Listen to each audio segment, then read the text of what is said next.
it's new for everyone, and the guys I thought just did a great job. You can see the want to, the desire, is there through the effort that they gave, and just really thought it came together in a nice way.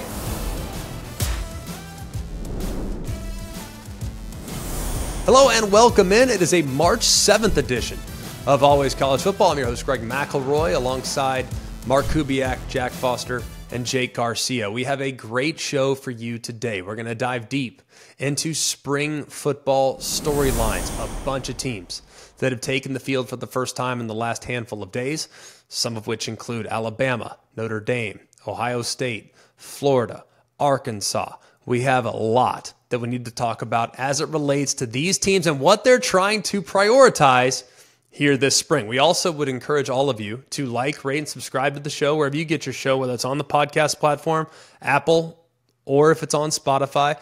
Please hit that like, hit that subscribe, give us a rating, give us a review. That'd be outstanding. We'd really appreciate that. And those of you that are here with us on the ESPN YouTube channel, thanks so much for being here. Hit that thumbs up button, leave us a comment, and we will answer your questions when we have the opportunity to. We also want to dive into college football scheduling. We keep talking about college football playoff and expansion and 12 teams, 14 teams. Is it too many? Is it too few? Should we just go to 18? Should we drop it down to 8? All these conversations are great. But I think one thing that we should talk about before we talk about the postseason is the regular season. And I have an idea that I think could solve a lot of problems as it relates to strength of schedule arguments, making sure there's parity in the sport, and then figuring out which conferences are actually superior on a year-to-year basis. So you don't want to miss that. Our scheduling discussion on how to fix the regular season is next on Always College Football. We talk so much about the college football playoff, how we align the college football playoff, how many teams are in the college football playoff. Is it 12? Is it 14? Is it 16? Is it 8? Is 4 really the perfect number? We've talked about this forever. And I've long said that the college football playoff is not the problem. The college football playoff is great, and I'm fine with the current expansion. I get it. There's nothing we can do about it. There's absolutely nothing that we can do about it. Whether we go to 12 this year, which we know is already happening, or we go to 14 in 2026, that could be happening. It sounds like that has momentum. I'm fine with that. I get it. But why don't we just look at the regular season before we expand to the point in which we water down the regular season? I already think, we don't know just yet. We don't know, but there is a group that seems to think that the expanded playoff is going to allow some of the top teams in the sport, the Ohio States, the Bamas, the Georgias, the top tier teams, it's going to allow them multiple do-overs in an effort to be left out. That's what a lot of people think. It's that if you're Ohio State and you start at number 2 or 1, you have to quite literally play your way out of the college football playoff. And that's troubling for many people, self-included, to be honest with you, which is why I think 12, 14, something that I would have probably postponed, and I would have focused on the regular season before I expanded to the point in which teams with 3 and in some cases 4 losses still get into the field. Especially now with 14, you have multiple automatic qualifiers. We gave long list of teams that had 4 losses or 5 losses in some cases on Monday's show that would have finished second in the Big 12 and ultimately found their way in the playoff at 8-5. I'm not okay with that. I'm not good with that. I'm never going to be good with that. But I don't understand for the life of me, with the Power 4 clearly starting to separate. We know that's happening. We know that that's going. We know that's a done deal. Now, I'm not saying that they're all of a sudden going to completely eliminate G5 programs, but it does feel like they're pulling away, and it's only a matter of time before they kind of run their own entity that resembles that of the NFL. So one thing that the NFL does really, really well, and there's a lot of things I don't like about the league. I think you guys know that. I'm a college football fan. I love college football. But there are aspects of our scheduling that really trouble me. They bother me a lot. In the NFL, say what you want about the league and the quality of the league and whether or not it's as good as it once was and whether or not the quarterback play is the key driver and whether or not it's watchable. I understand all that. This is not a conversation about the NFL. It's a conversation about the NFL scheduling model that makes sense. If you win your division in the NFL, the next year you have to play a more difficult schedule. You have to play the division winners within your conference. So if you finish number 1 in the AFC East, the Buffalo Bills, the next year you have to play in the regular season the team that finished number 1 in the AFC West, the team that finished number 1 in the AFC South, and the team that finished number 1 in the AFC North. That's the way the NFL does their scheduling model, and it's a beautiful thing. And we can incorporate that now that we have 4 Power 5 entities. We can incorporate an NFL scheduling model. It's really not that difficult when you think about it, all right? Start from the top. Everybody, every conference, Big Ten, SEC, ACC, Big 12, every single conference is playing 9 conference games. That's done. That's established. No more 8 in the SEC and the ACC, even though I think here in the near future, 9 will be adopted by those 2 as well. So everybody plays 9 conference games across the board. So that is accounted for. So you'll be able to stack up your league in conference very easily. But one thing that we really enjoy as college football fans are the evaluations of conference versus conference. And the only way we do that sometimes is when you look at some teams that are going to play, say, you look at the Pac-12 and you look at some Pac-12 teams, you say, well, Utah beat Florida, but Florida was a bottom feeder and Utah is a top tier team, but the Pac-12's 1-0 against the SEC. Fair enough. Totally understand that thought process, but Utah's up here, Florida's right here. Those aren't necessarily comparable. So what I recommend, the Big Ten has 18 schools, the SEC has 16, the ACC has 17, and the Big 12 has 16. What I recommend moving forward is that 1 through 16 all play each other. So if you win your league and you're Alabama, guess what? The following year, in order to judge conference supremacy, we've removed non-conference scheduling. That's no longer a part of the athletic director's criteria for his job. We now know that Alabama won the SEC last year. Well, guess what? Alabama the following year, you have to play the winner of the Big Ten. So this year they'd be playing Michigan. Whether it's home and away, we can decide that after the fact. Maybe one year it's home, next year it's away, however we decide. If you want to play a neutral site, whatever. But that team is on the schedule. All right, so Alabama is playing Michigan. They're also playing Florida State, the winners of the ACC.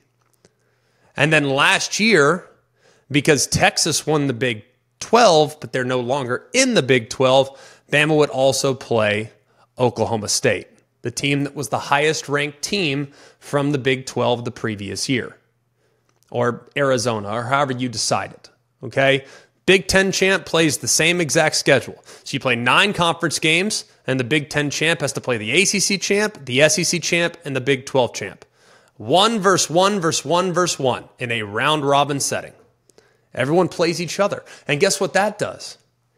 It really gives you a sense of what conferences are capable of when you stack up good versus good. Then you go all the way down. You just rank them 1 through 16. And I know some teams have 17.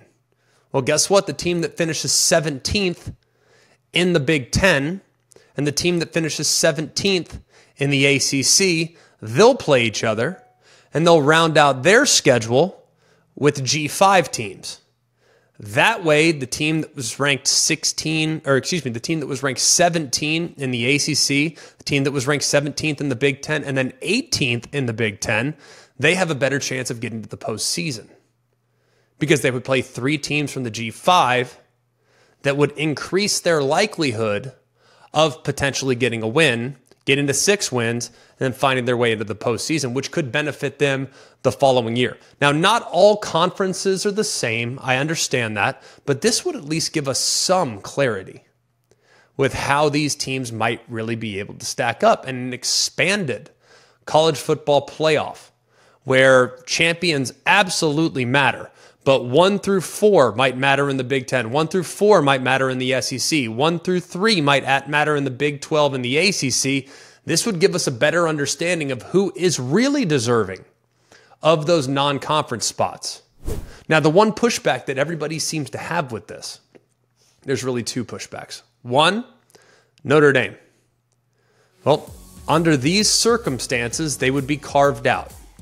And that obviously would be unfortunate. I think Notre Dame, feel how you want to feel about them. I think they're as important to the college football ecosystem as anybody in the entire sport. So under these circumstances, Notre Dame would be forced to fall in line. Now, would they join the ACC? Would they join the Big Ten? I don't know. It doesn't really matter. All 4 Power 5 conferences are kind of viewed in the same light. If they want to join the Big 12, who cares? Whatever. But you have to join one of them. And then you would play the same way everyone else would play under this uniformed scheduling model. There's one other aspect of this that people will look and push back on. They'll say, well, we had a really good team last year and we cycled up. We cycled up and we won our league, and now we lose everybody. For instance, let's use Arizona last year. Arizona cycles up, wins their league, and then because Jedd Fisch gets another job, maybe Jedd Fisch leaves for Washington, he takes the whole roster with him, and then they don't have the same caliber of player that they won the league with the year before. I say that's just too bad. That's what happens in the NFL. We see teams go from first to worst and from worst to first all the time. The Texans finished in the top 8 in the NFL last year behind C.J. Stroud, Will Anderson, and a tremendous group of rookies. They picked 2nd in the draft and 3rd in the draft, and they made the playoffs and won a playoff game.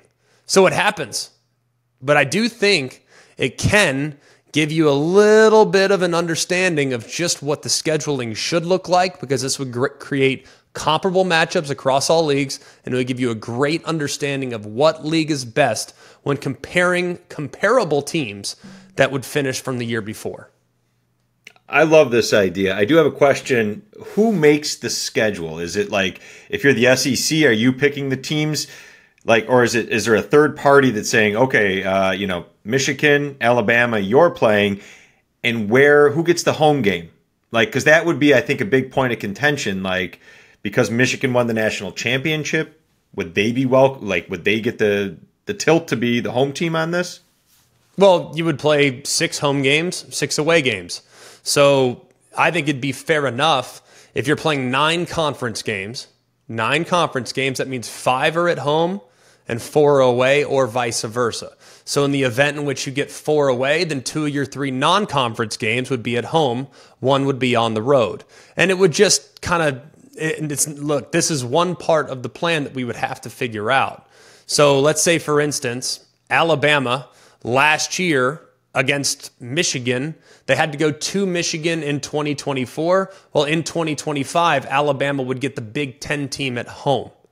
And then Florida State, they got to host the Big 12 champ. They hosted Oklahoma State at their place. So that means the following year, Florida State would have to go to the other team. But it would all be dependent on how many home conference games you have and whether or not you played 2 at home or 1 at home in the non-conference. And realistically, I mean, this sounds perfect, and I think everybody's hoping that something comes around by 2026. Do you think something will change by then where we can do this? I think it's a little bit too quick. Now, it's a drastic shift, because what this means is you're having to basically eliminate contracts that have already been established well into the future. I was looking at FBS schedules. They do a great job, by the way. I can't keep track of all these non-conference games that are scheduled. But I know this. I have a 5-year-old son, and there are probably non-conference games scheduled that he might play in if he were to play college football. So we would have to tear up all the contracts that have gone down in the past, and we'd have to finally establish the fact that the G5 and the P5 are operating at different levels right now. Now, I think that's true, but a lot of people are really hesitant to that acknowledgement because I think the G5 should also have their own playoff that looks exactly like the Power 5's playoff. And you crown a G5 champion and you crown a Power 5 champion. I'd be perfectly okay with that. But the G5 feels very resistant to that change, and I completely understand that and why they're resistant to that change, to acknowledge that they are a level below. So all things considered, I love the idea of being able to make this happen, but to assume that it could be pushed into action in the near future is something that I think is impossible. But 5-10 years down the road, I want us to look at this possibility because it would give us incredible non-conference matchups. It would give us incredible home-and-home type of visits between great teams. We'd have very clear-cut pecking order within the conference to determine who your conference champion is, and we would understand better than ever before, what the conference supremacy argument actually looks like. Because when the 9th-ranked team in the Big Ten plays the 2nd-ranked team in the SEC, and the 2nd-ranked team in the SEC kills the 9th-ranked team in the Big Ten, the SEC shouldn't be able to beat their chest for that victory because it's apples and oranges comparison. But if you play the 9th-ranked team in the SEC against the 9th-ranked team in the Big Ten and the SEC wins that game, then I think you might be able to create just a little bit more credibility with the argument about one conference against the other conference. Spring practice is underway for so many teams, and we actually have a laundry list of teams that we want to go through, have a little bit of a discussion about some of these teams, some things that we're paying close attention to. We'll keep it in the Power 5 for the most part, but Monday we talked about a few teams, had a little less time, but today we left an awful lot of time to dive into some of these storylines. We'll start with the Crimson Tide of Alabama. They got underway on Monday, and they have 3 positions in particular that I'm paying really close attention to. And all 3 had very, very significant turnover from last year. Let's start with the offensive line. The SEC is all about who wins and loses in the trenches, and when you lose your left tackle, your right tackle, and your center, that's a difficult thing for many teams to replace. They lost left tackle, he transferred back to Iowa. That was Caden Proctor. They lost right tackle J.C. Latham, who's likely going to become a first-round pick in the NFL draft. And they lost their center, Seth McLaughlin, who's transferring to Ohio State. However, the interior guard-to-guard for Alabama's offensive line should be quite good. Tyler Booker's an All-American candidate. Parker Brailsford from Washington, the transfer, should fit right there in at center. And then Jaden Roberts, when he stepped into the starting role there at right guard, things were really, really solid for him last year. The biggest thing up front is the tackle competition. Alabama has some returning options at the tackle spots like Elijah Pritchett, Miles McVay, a couple others. There's also the Texas A&M transfer, Naquil Bertrand. That battle here will be something that we'll be paying close attention to. Wide receiver is also a position that's had some shakeup. Jermaine Burton's gone. Isaiah Bond and Amari Niblack transferred to Texas. But it's some pretty talented pieces, just with some relative inexperience out on the perimeter. The question is, how are the guys going to get used, and what will be the pecking order for the Crimson Tide? A couple of top contenders. Washington transfer Jeremy Bernard, who's very athletic, kind of a jack-of-all-trades type of slot receiver, but you can hand it to him. He's a very, very versatile weapon. I think he'll have a pivotal role within this offense. Kendrick Law and Kobe Prentice and sophomore Jalen Hale are probably going to round out the top 4. And then the incoming freshman Ryan Williams, the 5-star, he arrives in summertime, so he will not be a part of the spring.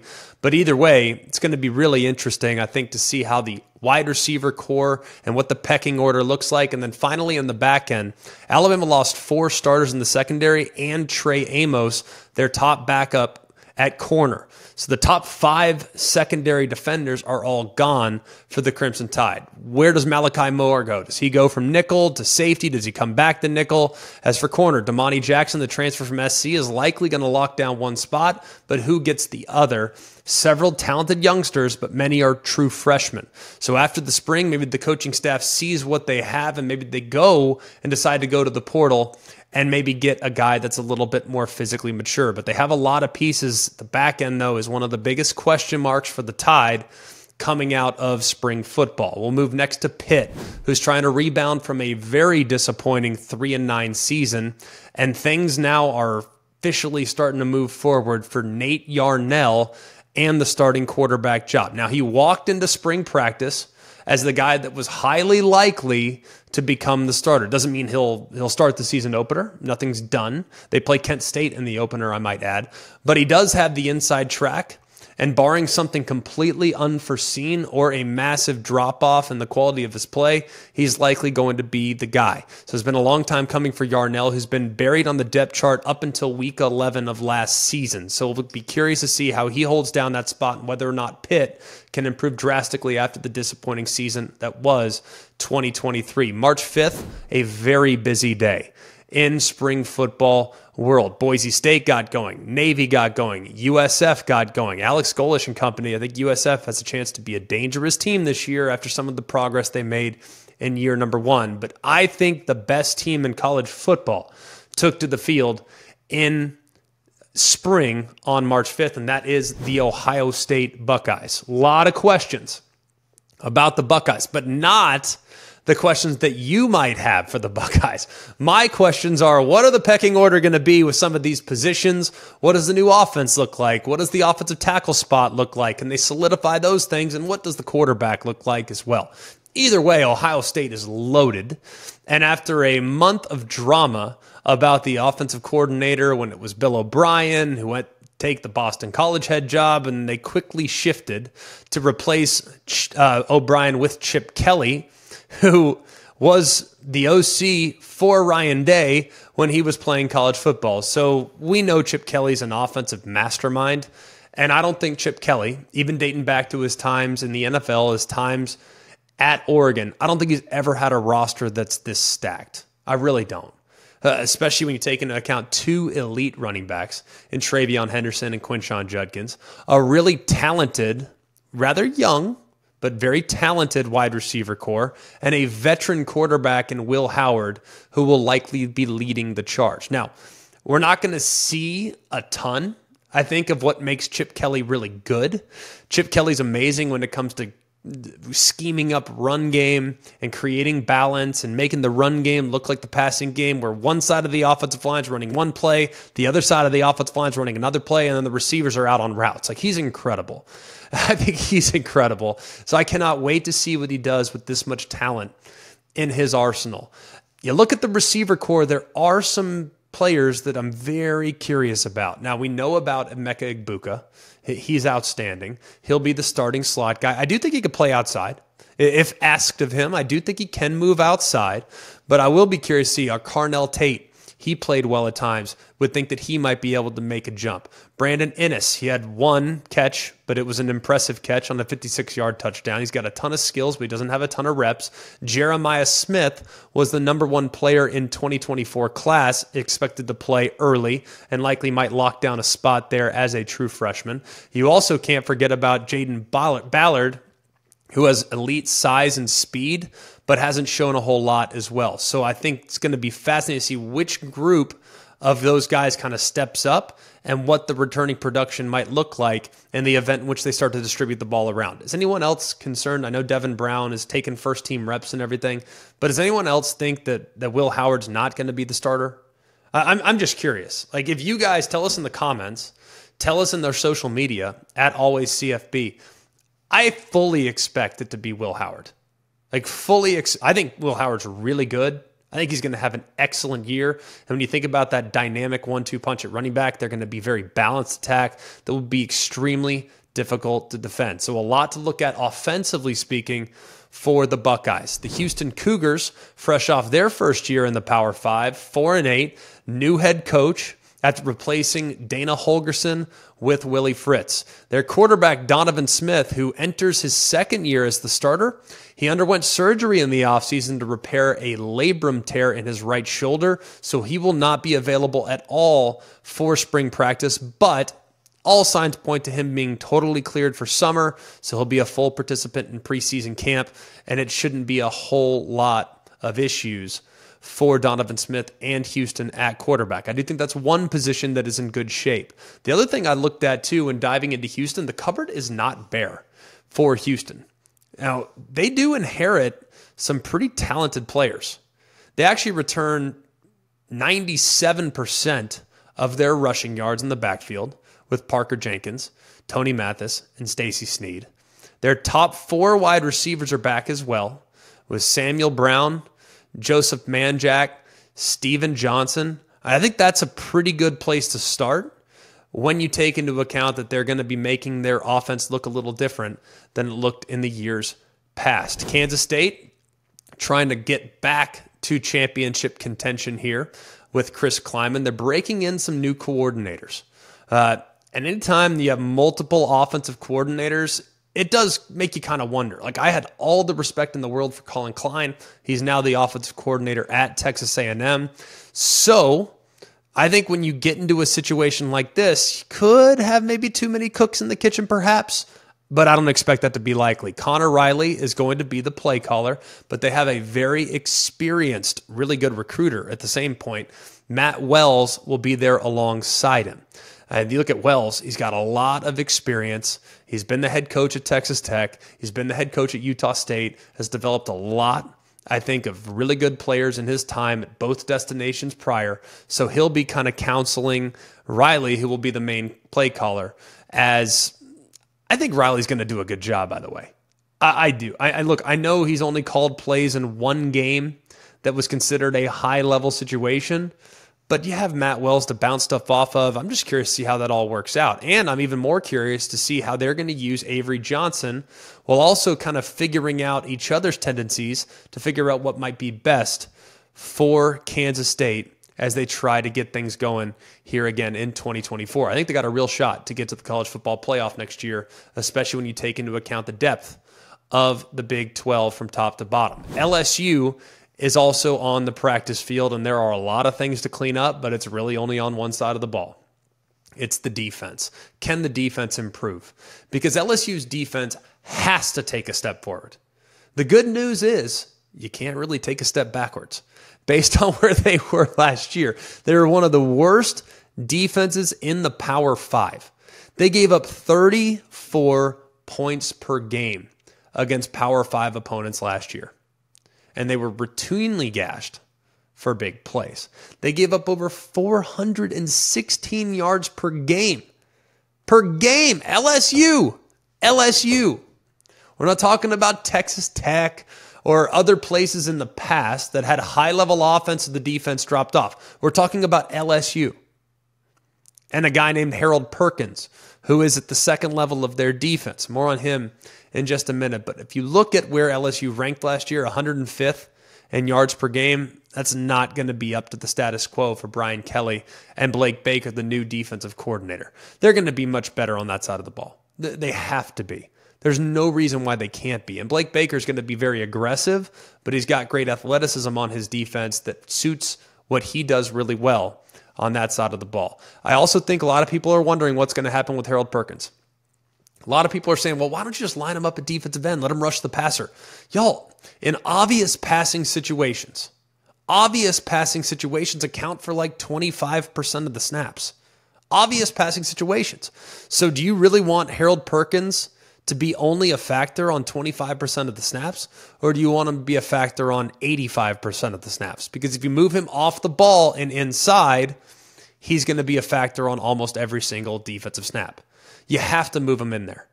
But he also, I think, needs to play better and more instinctively than he played last year. So it'll be curious to see how Blake Baker uses one of the most explosive defenders in the country, because last year was remarkably disappointing with the output that we got from him. Oregon State is also on the field, and there's two things I'm paying close attention to. One, the starting quarterback battle, and two, the offensive line's development. Now, they have guys at the starting quarterback spot, three that are all vying for time. Idaho's Gavani McCoy, Missouri's Jabari Johnson, and fifth-year junior Ben Gulberson are all in the mix right now. I'll be curious to see how they kind of split those reps up. There really isn't a favorite right now, but it will be curious to see how Johnson, the transfer from Missouri, who was a highly touted recruit from the 23 class, to see how he progresses throughout the spring. But when you think about Oregon State the last few years under Jonathan Smith, now Jonathan Smith is now the head coach at Michigan State. Trent Bray steps up, the former defensive coordinator.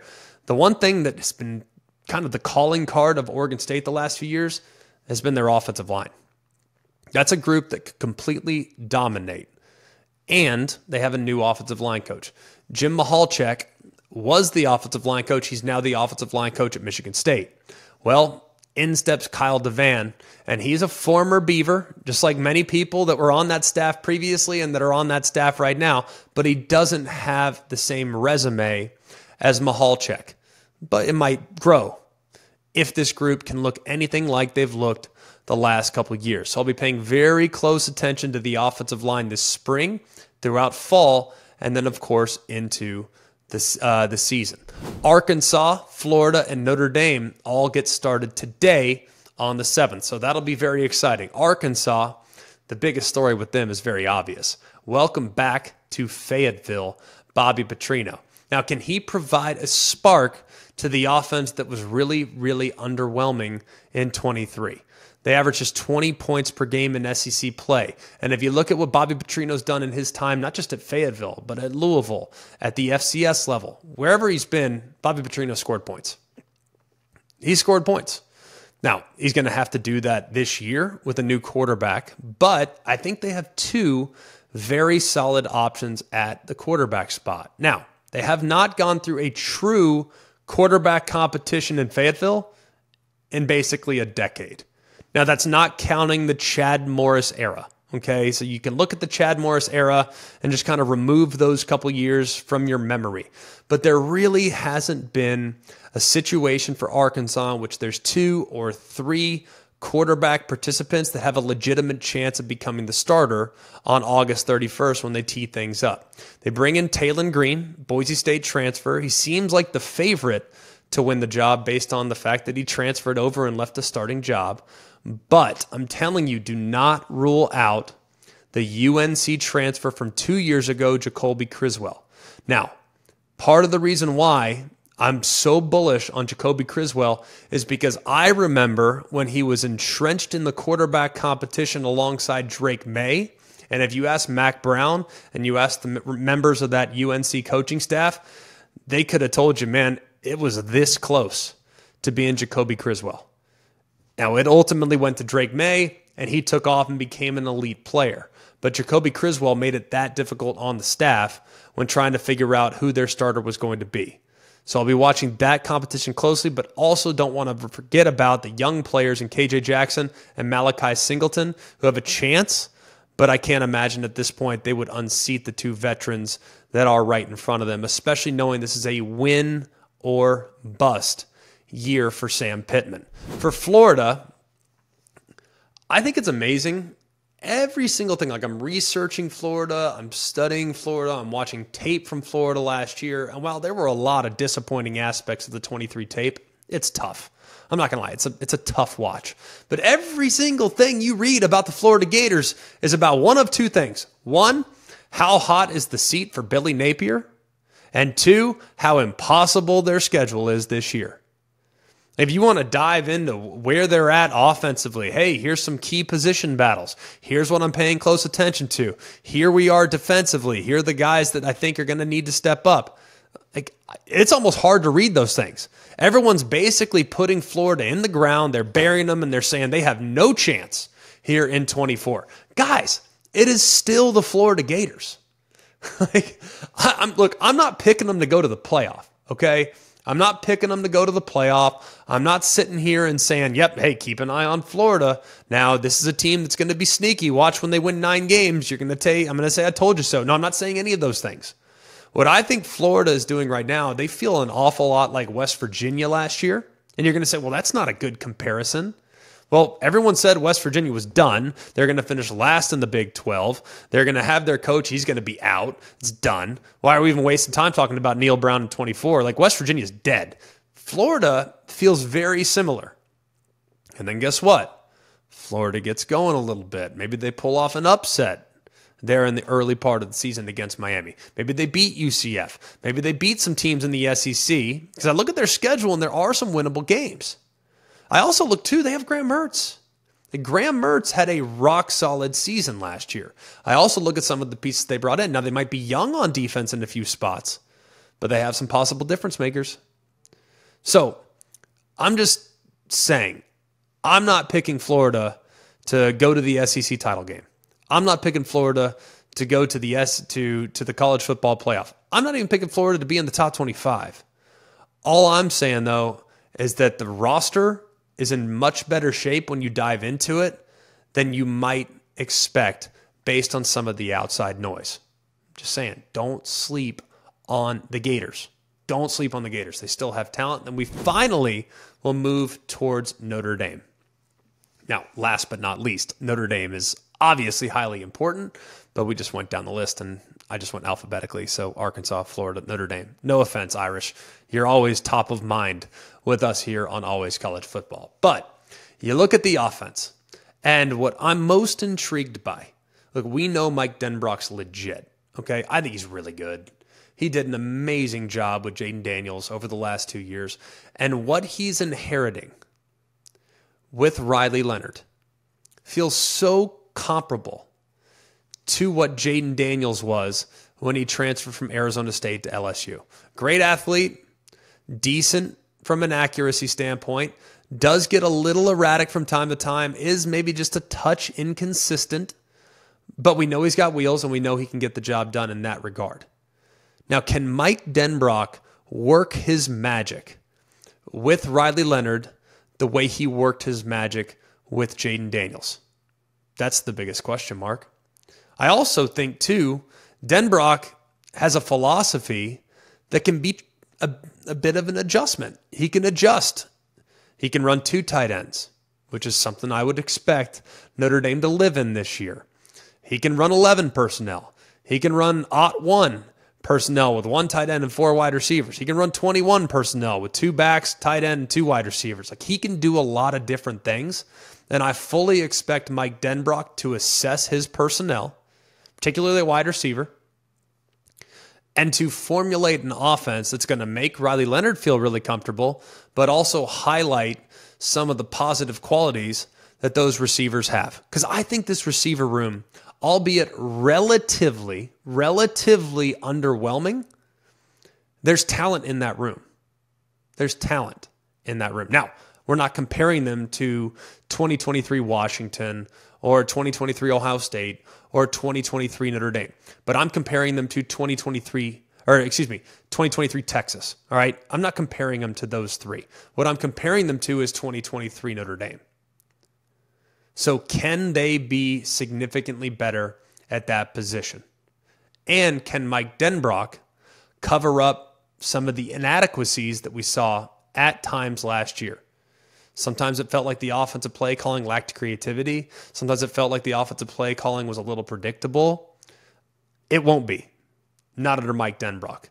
So it'll be really interesting to see how he builds the offense around Riley Leonard, how he starts to figure out the pecking order at wide receiver, and how does he feel about the running back room? Because without Audric Estime, they're going to have some speed in the backfield. They got some talent back there, but they won't have the thumper that was Audric Estime the last couple of years. And then, of course, how much confidence do you have in the offensive line? Because the 2 tackles both need to be replaced, and that will be a position that we will be paying close attention to. In other news, something that's making the circles right now, Arch Manning, the backup quarterback for the Texas Longhorns, has decided to opt out of the new NCAA football game that'll be released in July. Now, this made all sorts of waves. Everybody with a strong reaction, and I can remember, I remember playing in that game. I remember being a backup quarterback and inserting myself into the lineup and going and throwing a couple picks. Like, I remember all of that as a player. Granted, this was 15 years ago, 20 years ago, but either way, man, it was really cool to see yourself on that video game. But when you think about Arch Manning, and you think about the family, and you think about how little he has put himself in the public eye up to this point, there's only been one opportunity to speak with Arch Manning in his time in Austin on campus. And that was leading up to the Sugar Bowl game in the media period, and we all saw the picture going viral where Quinn Ewers is looking over his left shoulder, and there's this massive contingent of media members that are all visiting with Arch in his hometown with the first time he's had availability to speak with the media. And of course, everything went viral as a result. I think Arch is actually one of those guys where the $600 is not nearly enough for him. He doesn't need it. He doesn't want it. And I don't think that this is something that is necessarily an indicator of Arch trying to drive for a higher price point. I think Arch doesn't care about these things. Arch cares about focusing on the game itself because that's all he's done up to this point. He's been shielded. He's been protected, not just by his family, but also by Texas and their freshman interview rules, where you can't speak with true freshmen, at least for the first year on campus. So I think Arch is just focused on trying to be the best player he can become. And anything that could potentially divert attention away from that is something that he is just not interested in. And I applaud him for it. That'll do it for us here at Always College Football.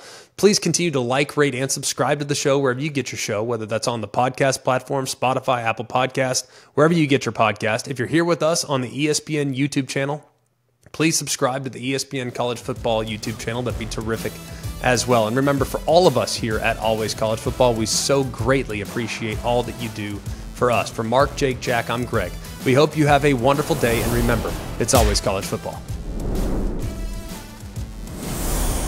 Hey guys, it's Greg McElroy. Thanks for watching Always College Football. Make sure you like, rate, and subscribe to ESPN's YouTube channel and wherever you listen to your podcasts.